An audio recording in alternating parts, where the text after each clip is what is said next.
Lémbrate desta terra que hoxe nos acolle, Galicia, terra fermosa, de xentes boas e xenerosas que quiso honrarte coa súa gratitude. Estas palabras pronunciaba Xoán Carlos durante a ofrenda ao apóstol aquí na Catedral no ano 2004. Non era a primeira vez que o rei falaba galego e facíao como un xesto de recoñecemento dun idioma propio dun pobo. Pero Xoán Carlos non foi o único monarca en empregar o noso idioma. Séculos atrás o galego nacía como lingua do pobo, pero tamén como lingua de reis. Diso, da historia do idioma galego, que é unha parte crucial da nosa historia, é do que imos falar hoxe neste capítulo.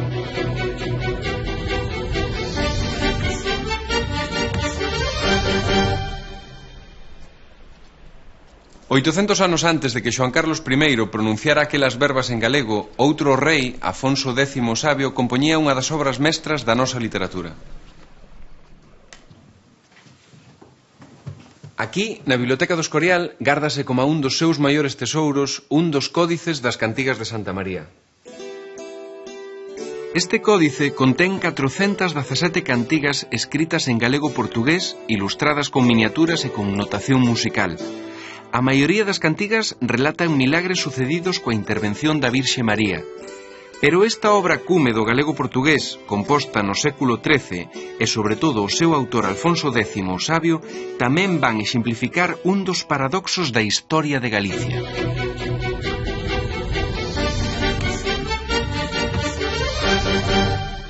Estamos na corte de Afonso X o Sabio, rei de Galicia e de Castela e León. Daquela a corte era itinerante e establecíase ás veces en Toledo e outras en Sevilla ou Burgos, dependendo da actividade do monarca nas guerras da reconquista contra os árabes. O rei adoitaba reunirse cos seus cortesáns en longas veladas, durante as cales se danzaba e se cantaban as últimas trovas da Provenza, no sur de Francia. O monarca rodeábase de trovadores xeralmente nobres ou señores que compoñían versos para ser cantados. Versos que podían ser de amor a unha dama ou versos satíricos que se chamaban de maldicir. E supónse que un día o rei, quizáis canso de versos de amor e de maldicir, pensou que estaría ben compoñerlle versos a outra dama máis espiritual, a Virxe María. E así o monarca, en colaboración con outros trovadores, empezou a escribir e a musicar os milagres da Virxe. Milagres que se inspiraban en libros de erudición clásica, pero tamén na tradición oral popular. Pero seguramente, chegado este punto, é necesario facerse unha pregunta clave. Por que escribiu Afonso X as cantigas en galego cando el foi o rei que lle deu ao castelán o impulso definitivo para convertilo en lingua oficial da corte? Para ter a resposta axeitada temos que remontarnos aínda máis no pasado. Sobre o ano 900, o territorio da actual Galicia, o norte de Portugal, Asturias e León formaban unha unidade fronte aos árabes que ocupaban unha gran parte da península ibérica. Nese territorio vaise configurando unha sociedade feudal formada por señores e vasalos, campesiños que traballan a terra, monxes que vivían en pequenos mosteiros e nobres que dende os seus castelos defendían a uns e a outros e a cambio tiñan potestade sobre eles. Nese territorio, entre esas xentes, comezou a falarse un idioma derivado do latín, o galego. Pero só se falaba, porque o latín que trouxeran os romanos era a lingua da cultura, dos documentos legais e da liturxia. No caso do galego non sabemos exactamente cando se comezou a falar, pero o que sí parece certo é que o seu uso se estendeu por toda a sociedade. Vamos, que foi un éxito entre a xente. Falaban os reis, falaban os nobres, como o dono deste castelo de Sobroso, e todos os servos destas terras. Ben, sabemos xa que o galego se falaba en todo o territorio, pero como se fixo esa transformación do latín ao galego? Por exemplo, palabras que en latín eran pectum derivaron no galego en peito, e outras como a claven en chave. Os habitantes de Galicia falaban antes do latín linguas prerromanas e puido pasar que tenderon a aprender o latín de xeito simplificado. En certo sentido, algo parecido ao que está a pasar hoxe coa escrita e cos móviles. Porque a simplificación das mensaxes nos móviles está a modificar, sobre todo entre a xente máis nova, o xeito de escribir. Vai mudar eso o modo de escribir no futuro? Ainda é moi cedo para sabelo.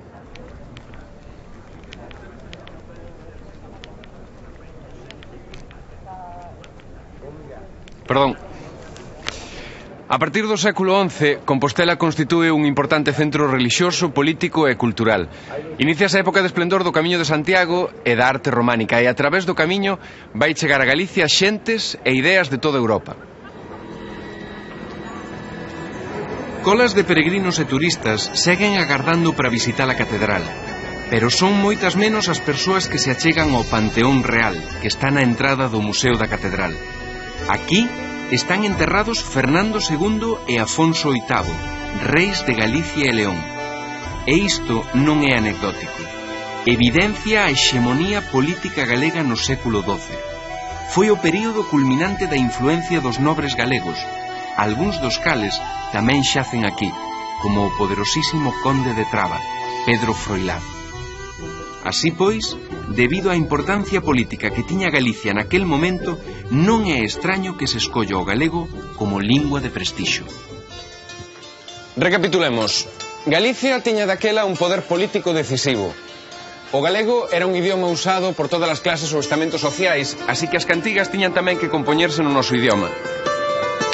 En este idioma, no século XII, a nobreza galega rica e ociosa vai pagar para que se compoñan poemas e cantigas. E a moda era imitar o que se facía no sur de Francia, na Provenza. Así é como se comezan aquí a escribir poemas de amigo, de amor e de maldicir para ser cantados.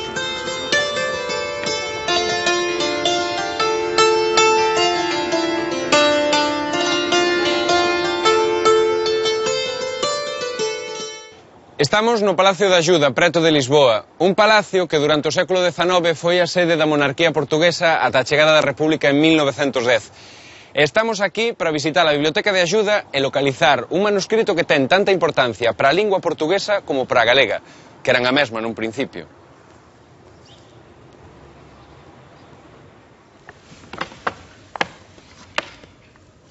Este códice manuscrito en pergameo, o Cancioneiro de Axuda, é unha das xoias desta biblioteca real. Data de finais do século XIII, pero non se descubriu ata o século XIX. O manuscrito contén máis de 300 composicións, case todas cantigas de amor dedicadas ás damas e escritas en galego-portugués. Supónse que máis dunha man realizou a obra que está incompleta. Hai espazos en branco que se creen destinados á anotación musical. Tampouco aparecen os nomes dos autores dos poemas. Non obstante, os estudosos por comparación con textos doutros códices identifican máis de 38 poetas diferentes, galegos e portugueses, nomes como Paio Soares, Paio Gómez Chariño, Martín Soares.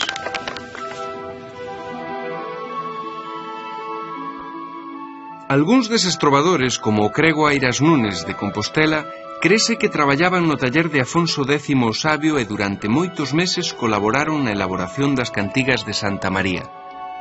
Do taller do Rei Sabio sairá unha das máis destacadas obras do galego portugués. Pero ao mesmo tempo, ese taller producirá unha inxente obra en castelán.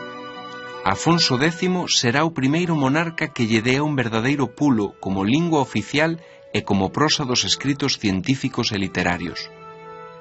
O castelán despraza así a que fora lingua culta tradicional, o latín.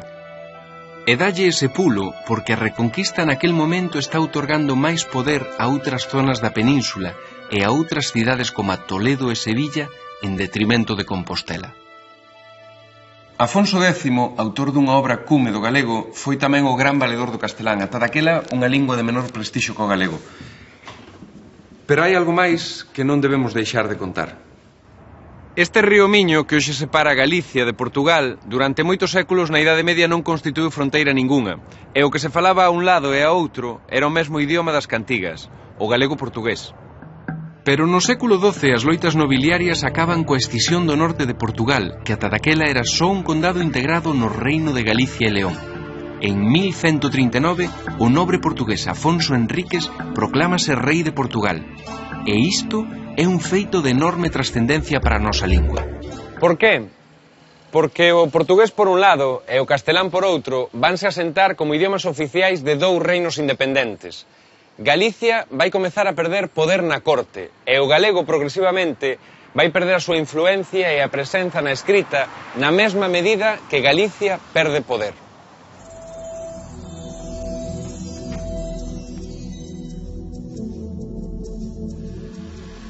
De todos os xeitos, ata o século XV, o galego, aparte de falarse maioritariamente por toda a poboación de Galicia, seguirase escribindo. Escríbense crónicas e historias e emprégase en documentos non literarios, agás nos reais. Por exemplo, en escritos da vida municipal como abandos, acordos ou contratos.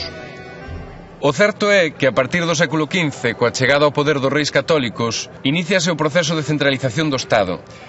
A nobreza é obrigada a trasladarse á corte e poñerse ao servicio dos monarcas que mandaron aquí unha aristocracia foránea castelánfalante.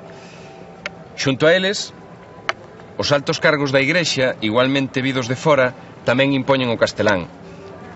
E se temos en conta que xa desde Afonso X os reis renuncian ao uso do noso idioma, a batalla da lingua semella moi desigual.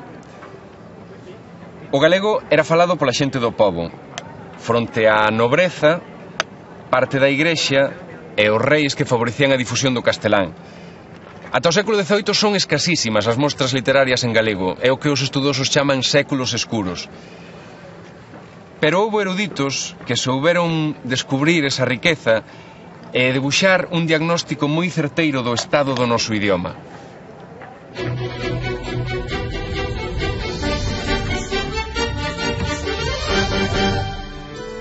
No verán do ano 1745, un monxe vieito percorre os camiños do noso país. Leva con el cadernos e lápis onde apunta coidadosamente os nomes de todo tipo de plantas. E, ademais, debuxas. Reflicte todos os detalles. Consulta de vez en cando, para identificar os vexetais, un libriño de botánica, Historia das plantas da Europa. Tamén lle interesan as voces, os nomes de lugares, de montes, de ríos ou pontes. Durante 7 meses percorre Galicia convertido nun preguntón insufrible, como el mesmo se define. No tempo que me detiven naquel reino de Galicia, procurei recapacitar o pouco que mamara da lingua galega e fixen especial estudo de recoller e escribir todas cantas voces ouvía falar aos rústicos. Aquel monxe chamábase Pedro Xosé García Balboa, máis coñecido como Fray Martiño Sarmiento, ou o Padre Sarmiento. Aquí no Museo de Pontevedra gárdanse algúns apuntamentos daquela viaxe e boa parte da súa obra posterior, como este tomo de Historia Natural ou este tratado sobre a carqueixa. A súa figura é importantísima e excepcional como estudioso da nosa lingua nun momento no que o galego era considerado só un dialecto. El foi o primeiro investigador da nosa fala e o primeiro en reclamar o seu ensino e a súa dignificación. Pero, por que tivo este interese Sarmiento? Aquí no Pazo de Santa Margarida pasou Sarmiento parte da súa nenez. Nacera en Vilafranca do Bierzo en 1695, pero xa aos 4 meses se trasladara coa súa familia a Pontevedra. Galegos eran os seus pais e devanceiros de orixe fidalga. Na súa casa falábase galego, e baixo este carballo centenario de Santa Margarida, que xa daquela dicían que tiña 600 anos, seguro que Sarmiento xogaba e falaba galego cos nenos do seu tempo. Sarmiento debeu ter o primeiro contacto co castelán ao comezar os estudos primarios no convento de Lérez, aquí onde estamos nós agora, e despois no colexio da Compañía de Xesús. Daquela, o ensino era exclusivamente en latín e en castelán, tanto nos estudos primarios como, por suposto, na universidade, aínda que tanto a uns como a outros só accedía unha exigua minoría. En esa época, o ensino vaise converter nun instrumento máis da política unificadora da monarquía dos Borbóns, outro xeito de estender o castelán que en Galicia só utilizaban as elites, os altos cargos do clero, os nobres, os fidalgos, os burócratas do Estado. O galego seguía sendo a lingua maioritaria tanto en cidades e vilas como no agro, pero o castelán configurábase como unha lingua de prestixio, sen esquecer o latín. Sarmiento, en escritos de madurez, vai lembrar como lle obrigaban a falar castelán e como se rían del pola súa forma de falar. El foi o primeiro en tomar conciencia do inxusto e do absurdo dun método de ensino que obrigaba aos nenos a renunciar á súa lingua nai. Isto é o que opinaba o monxe sobre o tema. Os máis dos mestres non naceron en Galicia nin fixeron estudos de lingua galega e castigan os nenos que soltan algunha voz ou frase galega como se dixesen unha herexía. Non lin outra barbaridade semellante.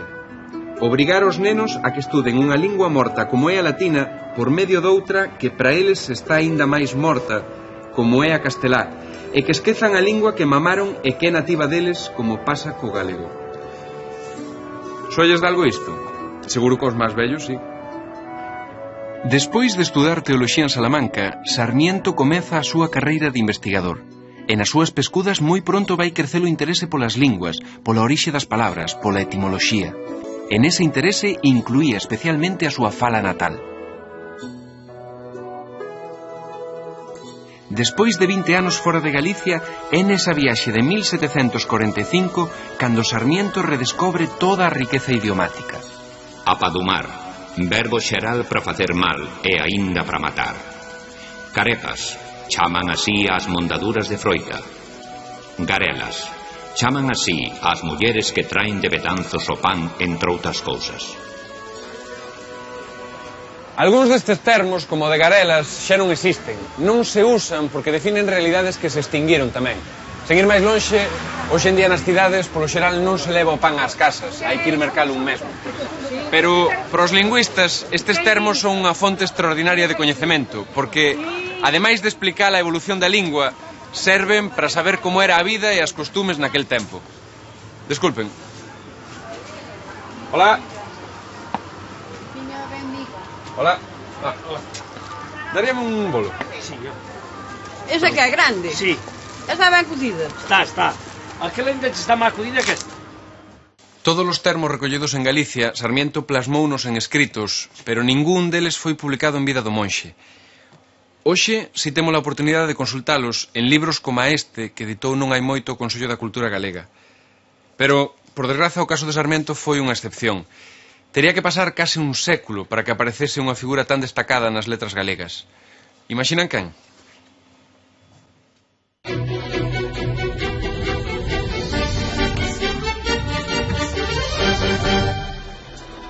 A imprenta de Juan Compañel era unha das máis importantes de Vigo.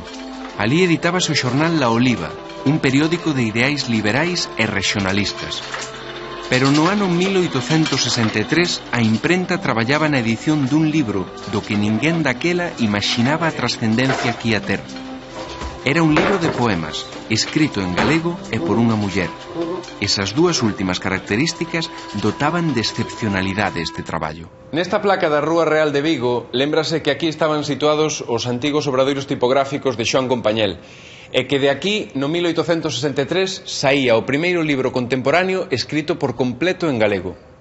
A primeira edición de Cantares Galegos, esta que teño na man, tivo unha repercusión e un éxito significativo, pero que daquela eran os éxitos literarios. Pero, como foi posible este fito que trouxe un renacer literario para o noso idioma? Para sabelo, antes de falar de Rosalía, temos que falar do seu home, Manuel Murguía. Este home que se incorpora á tertulia do café é Manuel Murguía, historiador, xornalista e escritor. Murguía formaba parte dunha minoría de intelectuais afíns ás ideas políticas que preconizaban un Estado federal. Están influídos por un movimento de reivindicacións das identidades nacionais que está a correr por toda Europa desde principios do século XIX. En esa reivindicación das identidades, a lingua é un factor esencial. Esa minoría ilustrada da que forma parte Murguía levanta a súa voz para denunciar o abandono e a ignorancia da peculiar realidade de Galicia por parte do goberno de Madrid. Esa mesma minoría protagonizará o rexurdimento cultural e literario que Rosalía de Castro inaugura cos seus cantares e que continuará coas obras de Eduardo Pondal e Curros Enríquez. En cafés como estes, reuníanse estes intelectuais concienciados cos problemas do país e coa lingua. Nos cafés das cidades debíase escoitar galego, pero seguramente xa tamén castelán, como a hoxe. Su café. Grazas. De nada. E aquí atopámonos de novo con un paradoxo, porque o rexurdimento cultural vai vir acompañado dun retroceso no uso oral da lingua. É dicir, xorden escritores e obras en galego, é un momento doce da nosa lingua. Pero ao mesmo tempo, o galego vai perder falantes, sobre todo nas cidades. O que vai facer que o impacto do rexurdimento se dilúa. Recapitulemos. Sabemos xa que Murguía, o home de Rosalía, era un intelectual que, xunto a outros como a él, alzou a voz contra a discriminación que o galego estaba sufrindo. E tamén que o galego seguía a ser o idioma maioritario, aínda que estaba a perder falantes a favor do castelán nas cidades.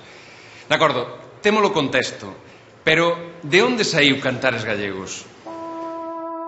Como chove, miudiño, como miudiño chove, como chove, miudiño, pola banda de Laíño, pola banda del Estrobe. Como a triste branca nube truba o sol que inquieto aluma. Con estes versos comeza unha das poesías máis coñecidas de Cantares, suponse que escrita por Rosalía nas Torres da Ermida, en Lestrobe, desde onde podía contemplar a paisaxe que describe. Esa cantiga era moi popular no Val de Padrón. A escritora inspirouse en ditos, nos refráns, na tradición oral para compoñelo as súas poesías. En case todos os poemas o punto de partida é un cantar. Hai quen di que o rap é hoxe en día a forma de expresión máis popular da música e do verso, a que está máis en contacto coa fala da rúa. As similitudes entre o rap e a regueifa son evidentes. Estivo un engaño porque nesa terra de Vigo hai che ali moito tacaño. Ai tacaño sei no eu, non o digo nunha cuña, bo non fai falteira Vigo, tamén nos hai na Coruña. Pois na Coruña estas ornes, meu querido compañeiro, e seguindo co este tema de tacaños é lo primeiro. Di tacaño non me fales, polo que che vou contare. Que carallo chei dar, Luís, que carallo chei de dare. Se cadra, podemos dicir que o intento que fan os regueifeiros de trasladar a súa música, a fala popular e o folclore da súa zona ten semellanzas co que fixo Rosalía hai máis dun século cando compuxo Cantares Gallegos. Colleu como materia prima o falar dos seus paisanos e converteuno en poesía. A isto hai que engadir que cando Rosalía compuxo Cantares, unha serie de poetas estaban a experimentar en España con formas populares do folclore. Rosalía, no mesmo prólogo de Cantares, confesa inspirarse nun modelo que segue esa tendencia, el libro de los Cantares, de Antonio Trueba. Pero Rosalía non escribiu Cantares Gallegos seguindo só unha moda ou unha tendencia literaria. Fixo como unha reivindicación da lingua, da xente e dos problemas do propio país. Todo redunda nunha intensa afirmación que fixo sobre Galicia. Pobre Galicia, non debes chamarte nunca española, que España de ti se olvida cando eres ai tan hermosa. Está claro que Rosalía é unha figura clave da historia da nosa lingua e literatura, pero por que se escolleu precisamente o 17 de maio para conmemorar o Día das Letras Galegas? E que ten que ver esta data con Cantares Gallegos? O lóxico sería pensar que esa é a data da súa publicación, pero non é así.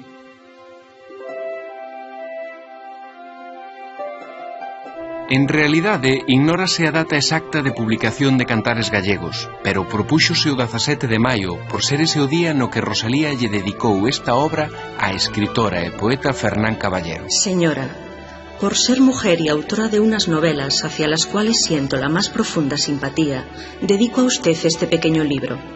Sirva a él para demostrar a la autora de La Gaviota y de Clemencia el grande aprecio que le profeso, entre otras cosas, por haberse apartado algún tanto, en las cortas páginas en que se ocupó de Galicia, de las vulgares preocupaciones con que se pretende manchar mi país. O máis curioso é que o 17 de maio é tamén a data do nacemento de Manuel Murguía, co que é de supoñer que Rosalía estaría encantada coa elección dese día.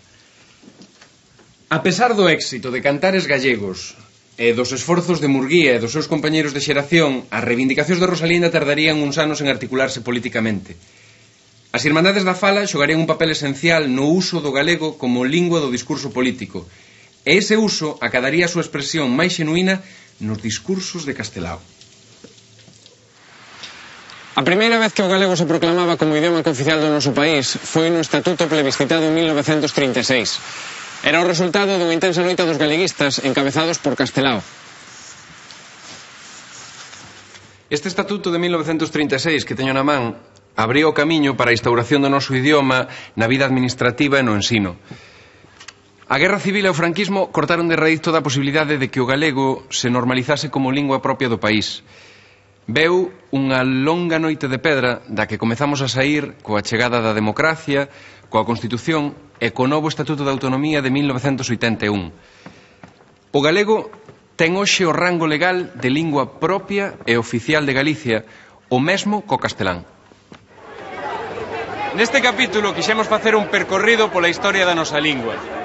Na Idade Media foi a lingua dos reis e dos nobres galegos. Grazas ao pobo, sobreviviu aos séculos escuros e puido ser rescatada polos poetas e reivindicada como o principal sinal de identidade do noso país. Hoxe é a lingua oficial de Galicia e ninguén pode ser perseguido polo seu uso, aínda que non volveu ser unha lingua normalizada porque non a usa toda a sociedade para calquera acto. Escoítase na televisión, no Parlamento, apréndese nas aulas, pero cada vez escoítase menos nos patios dos colexios e nas rúas das cidades. O futuro dos galegos non sabemos en que lingua se vai escribir, pero é unha responsabilidade de todos non perder os sons das nosas voces. ¡Hora! ¿Qué estáis haciendo? Grabando.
A Consellería de Cultura e Deporte, a Consellería de Educación e Ordenación Universitaria, a Secretaría Xeral de Política Lingüística e a Secretaría Xeral de Emigración ofrecéronlles esta serie.